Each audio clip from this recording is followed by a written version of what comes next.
तो फ्रेंड्स, आज हम जीन पियाजे की कॉग्निटिव डेवलपमेंट थ्योरी को समझेंगे आसान भाषा में। चलिए शुरू करते हैं। जीन पियाजे एक स्विस मनोवैज्ञानिक थे। उन्होंने बताया कि बच्चा अपने आसपास की दुनिया को समझते हुए एक्टिवली अपना ज्ञान बनाता है।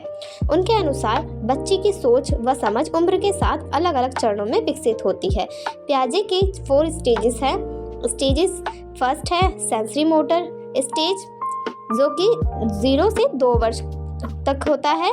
मुख्य विशेषता है इसकी इंद्रियों और क्रियाओं से सीखना। सेकंड है प्री ऑपरेशनल स्टेज, 2 से 7 वर्ष, और इसकी मुख्य विशेषता है प्रतीकात्मक सोच, ईगोसेंट्रिज्म। थर्ड स्टेज है कॉन्क्रीट ऑपरेशनल स्टेज, 7 से 11 वर्ष तक होता है ये, ठोस वस्तुओं पर तार्किक सोच। और फोर्थ है फॉर्मल ऑपरेशनल स्टेज, यह 11+ वर्ष के लिए होता है, अमूर्त और तार्किक सोच इसकी मुख्य विशेषता है। याद रखने की ट्रिक है SPCF। S से सेंसरी मोटर स्टेज, P से प्री ऑपरेशनल स्टेज, C से कॉन्क्रीट ऑपरेशनल स्टेज, F से फॉर्मल ऑपरेशनल स्टेज। फर्स्ट हम पढ़ेंगे सेंसरी मोटर स्टेज, जो कि 0 से 2 वर्ष तक के लिए होता है। इस अवस्था में बच्चा मुख्य रूप से इंद्रियों, सेंसेस और शारीरिक क्रियाओं, मोटर एक्शंस से सीखता है। बच्चा देखकर सीखता है, छूकर सीखता है, चीजों को पकड़ता है, मुंह में डालकर एक्सप्लोर करता है, अपने एक्शंस के परिणाम समझना शुरू करता है। ऑब्जेक्ट परमानेंस है इसके।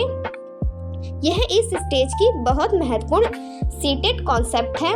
बच्चा धीरे धीरे समझने लगता है कि कोई वस्तु दिखाई नहीं दे रही है, फिर भी वह मौजूद है। उदाहरण है इसका, माँ ने खिलौना कपड़े के नीचे छिपा दिया। छोटा बच्चा शुरुआत में उसे ढूंढने में रुचि नहीं दिखा सकता, बाद में वह कपड़ा हटाकर खिलौना ढूंढने लगता है। इसे ऑब्जेक्ट परमानेंस कहते हैं। सीटेड ट्रिक है इसकी, 0 से 2 sensory motor, object permanence.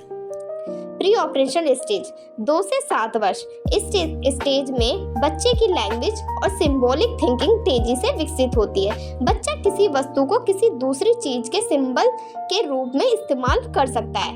Example है इसका, बच्चा लकड़ी की छड़ी को घोड़ा मानकर खेलने लगे। ये सिंबॉलिक थॉट है, लेकिन अभी उसकी थिंकिंग पूरी तरह लॉजिकल नहीं होती।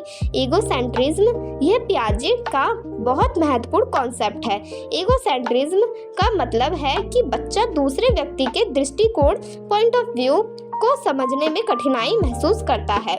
उदाहरण, बच्चा किसी ऐसी चीज को छिपाता है जहां से वह खुद उसे नहीं देख सकता और सोचता है कि दूसरा व्यक्ति भी उसे नहीं देख पाएगा। एगोसेंट्रिक थिंकिंग, इसका मतलब यह नहीं कि बच्चा स्वार्थी है, यह उसके कॉग्निटिव डेवलपमेंट से जुड़ा है। एनिमिज्म, बच्चा निर्जीव वस्तुओं को जीवित मान सकता है। उदाहरण, सूरज मेरे साथ चल रहा है या मेरी गुड़िया रो रही है। एनिमिज्म।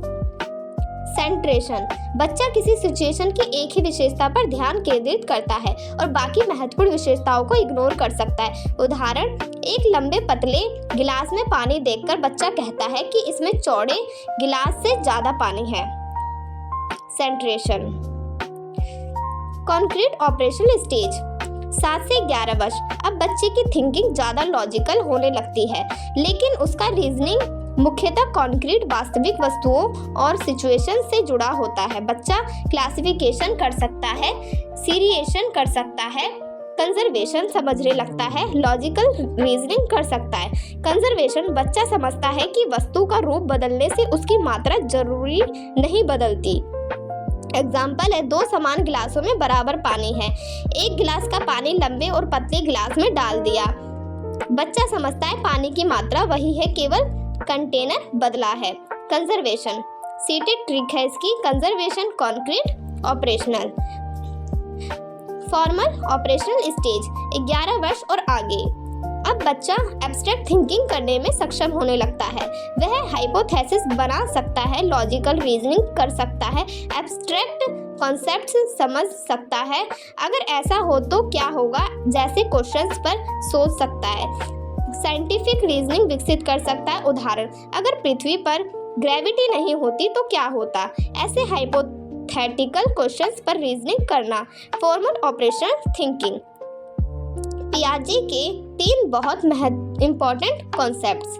एसिमिलेशन, नई जानकारी को अपनी एग्जिस्टिंग नॉलेज स्कीमा में शामिल करना। उदाहरण है इसका, बच्चे ने पहले कुत्ता देखा, वह पहली बार भेड़िया देखकर उसे भी कुत्ता कह देता है। एसिमिलेशन है ये। अकोमोडेशन, नई जानकारी के कारण अपनी एग्जिस्टिंग अंडरस्टैंडिंग या स्कीमा में बदलाव करना।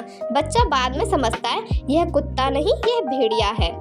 अपनी अंडरस्टैंडिंग बदलना। अकोमोडेशन। इक्विलिब्रेशन, जब बच्चा नई जानकारी और अपनी पुरानी अंडरस्टैंडिंग के बीच संतुलन बैलेंस बनाने की कोशिश करता है। याद रखो, एसिमिलेशन नई चीज को पुराने स्कीमा में फिट करना। अकोमोडेशन स्कीमा को नई चीज के अनुसार बदलना। इक्विलिब्रेशन बैलेंस बनाना। स्कीमा क्या है? स्कीमा किसी चीज के बारे में हमारी मेंटल स्ट्रक्चर या मेंटल फ्रेमवर्क। उदाहरण है इसका, बच्चे के दिमाग में कुत्ता का एक स्कीमा है, 4 पैर प्लस पूंछ प्लस भौंकना बराबर कुत्ता। फिर वह नई चीज देखकर अपने स्कीमा को मॉडिफाई करता। मैंने आपको यहाँ पर जीन पियाजे की थ्योरी को बहुत आसान भाषा में समझा दिया है।